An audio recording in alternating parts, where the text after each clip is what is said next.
श्री सरस्वती नमः, श्री कृष्णाय नमः। देखिए, वर्तमान समय में जो एकादशी आ रही है कार्तिक शुक्ल पक्ष की, उस पर विभिन्न प्रकार के मतांतर आ रहे हैं, तो उस पर पुनः चर्चा के लिए मैं उपस्थित हूँ। मैं श्री भादव माता पंचांगकर्ता ज्योतिषाचार्य पंडित भागीरथ जोशी, विश्व सायन लग्न सारणी, विश्व दिनमान सारणी, विशोपका नयनम, लग्न सारणी समुच्चय आदि पुस्तकों का लेखक। अभी 2 नवंबर से मेरी ज्योतिष कक्षा प्रारंभ होने वाली है। उसमें षोडश वर्गीय जन्म पत्रिका निर्माण,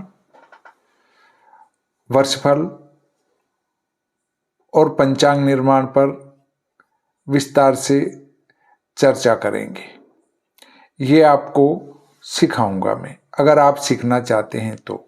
अब मूल बिंदु पर आते हैं कि एकादशी का पारना त्रयोदशी में नहीं होता है। एकादशी का पारना द्वादशी में ही किया जाता है।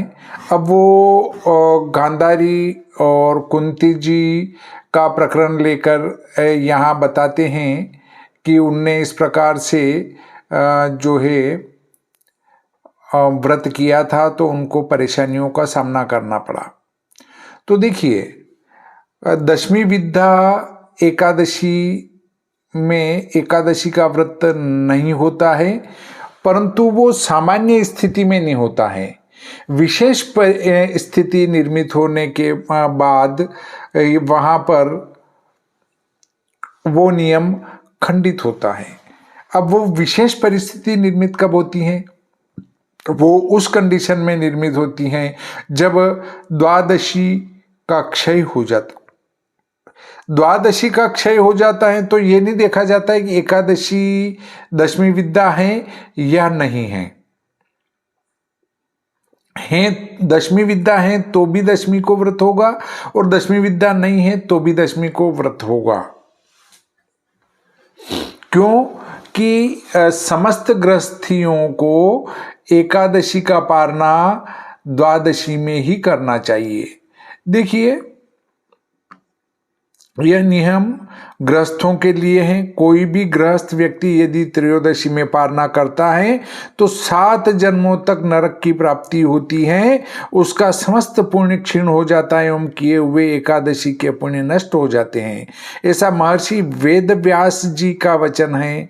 वेद व्यास जी ने क्या लिखा? प्रमाण स्वरूप श्रीमद् भागवत, अम्बरीश प्रकरण, नारद पुराण, स्कंद पुराण के वचन प्राप्त होते हैं। यति, सती, विधवा, स्त्री, साधु, सन्यासी के लिए त्रयोदशी में पारना विहित है। यति हो, सती हो, विधवा हो, साधु सन्यासी हो, इनको त्रयोदशी में पारना करने का दोष नहीं लगता, परंतु जितने गृहस्थी हैं उनको तो पारना हमेशा ही द्वादशी में करना चाहिए। अब एक बात और आती है कि सब हम तो वैष्णव हैं, हम शराब, मीट, अंडे का सेवन नहीं करते, इससे हम वैष्णव हैं। तो अरे भाई, सनातन धर्म के मानने वालों को हमेशा ही इन तीनों चीज़ों के सेवन का निषेध है। शराब, मांस, अंडा, इनका सेवन नहीं करना चाहिए, शाकाहारी ही रहना चाहिए। ऐसा नहीं कि वो मतलब वैष्णव ही इन चीज़ों से दूर रहेंगे और बाकी स्मार्त तो खाएंगे, ऐसा नहीं है। स्मार्त अर्थात समस्त गृहस्थी, उनको इन चीज़ों के सेवन का निषेध है। दूसरी बात पर आते हैं कि समस्त गृहस्थी स्मार्त हैं। भगवान विष्णु का पूजा पाठ करने से वे वैष्णव नहीं हो जाते, क्योंकि एकादशी का व्रत ही भगवान नारायण का है, विष्णु भगवान का ही है। तो इसका अर्थ ये थोड़ी कि वो वैष्णव हो गए, नहीं हुए। गृहस्थियों को स्मार्त धर्म का पालन करना चाहिए। अगर आप गृहस्थी हैं और जैसे श्रवण जी नहीं पूज रहे हैं, दुर्गा माता नहीं पूज रहे हैं, गणेश जी नहीं पूज रहे हैं, शिव जी नहीं पूज रहे हैं, तो फिर आप कह सकते हैं कि नहीं हम वैष्णव हैं। परंतु पंचदेवोपासक, पंचदेव में श्रवण जी नहीं आते हैं, नाम लिया मैंने तो उनको भी पूज रहे हैं। मतलब विष्णु भगवान को छोड़कर अगर आप किसी को पूज रहे हैं तो आप कहाँ से स्मार्त वैष्णव हो गए। वैष्णव पुष्टि मार्गी जो लोग हैं वे तो विष्णु भगवान के अलावा किसी को न पूजते हैं न मानते हैं।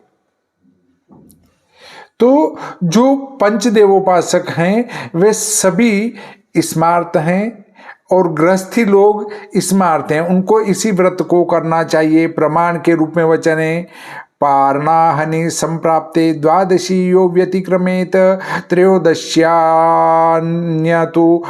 भुंजानः शतजन्मनि नारकीय।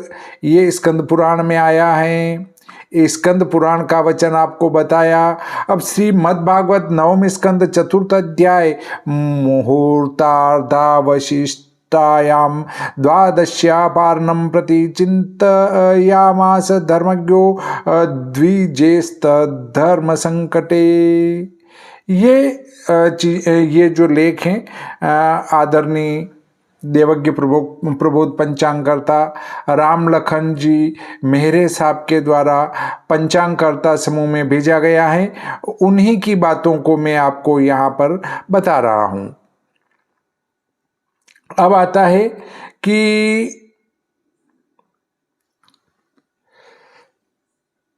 केवल स्वयं एक स्मार्त है, मतलब जितने भी लोग हैं गृहस्थी वे सब स्मार्त हैं, गृहस्थ जीवन में है। धर्मशास्त्र की दृष्टि से यह दोनों ही जीवन बिल्कुल विपरीत जीवन है। जो गृहस्थ हैं वह साधु सन्यासी नहीं हो सकता, जो साधु सन्यासी हैं वह गृहस्थ नहीं हो सकता। तब इनकी नियमावली भी बिल्कुल स्पष्ट एवं पृथक पृथक हैं। धर्मशास्त्र इन दोनों ही शब्दों को ठीक प्रकार से परिभाषित करता है, तब वह परिभाषाएं एक दूसरे के विरोध में पाई जाती हैं। संपूर्ण गृहस्थी के परित्याग होने के उपरांत वैष्णव आगम के नियमों के अनुसार वैष्णव दीक्षा ग्रहण करके विरक्त जीवन व्यतीत करते हुए नियमों का अनुपालन करना ही वैष्णव साधु संत यह साधु कहे गए हैं। जो साधु कहे गए हैं वे वैष्णव हैं, हम गृहस्थी वैष्णव नहीं हैं। परंतु आज गृहस्थ जीवन व्यतीत करते हुए लोग वैष्णव का अनुपालन कर रहे हैं। यह व्यवस्था अपने मन मस्तिष्क से समझ के बाहर है, इसलिए स्मार्त व्रत पर्वों के निर्णय में विशेष रुचि रखते हैं। साधु संत जनों की व्रत पर्व लीला वह स्वयं जाने, शास्त्रीय दृष्टिकोण से उनके निर्णय अवश्य देते हैं, परंतु बहुत गंभीर उसमें अभिरुचि नहीं रखते हैं। तो देखिए आपने देखा होगा कि विशेष परिस्थिति को छोड़कर दशमी युता एकादशी का व्रत नहीं होता है, परंतु यहाँ विशेष परिस्थिति ये निर्मित हो रही है कि द्वादशी का क्षय हो गया है। इससे पारना किसी भी स्थिति में त्रयोदशी में नहीं होगा, इसलिए एकादशी का व्रत दशमी शनिवार 1 नवंबर 2025 को करना ही शास्त्रोक्त है। ये डॉक्टर राम लखन जी मेहरे साहब का भी कथन है। और हमारे पंचांगकर्ता ग्रुप में जो जितने भी पंचांगकर्ता हैं उन सभी ने एकादशी का व्रत 1 नवंबर 2025 को ही अपने पंचांगों में लगाया है। इससे आप 1 नवंबर 2025 को ही एकादशी का व्रत करें। इस प्रकार आज का ये प्रकरण यहीं समाप्त होता है। श्री सरस्वती नमः। श्री कृष्णाय नमः।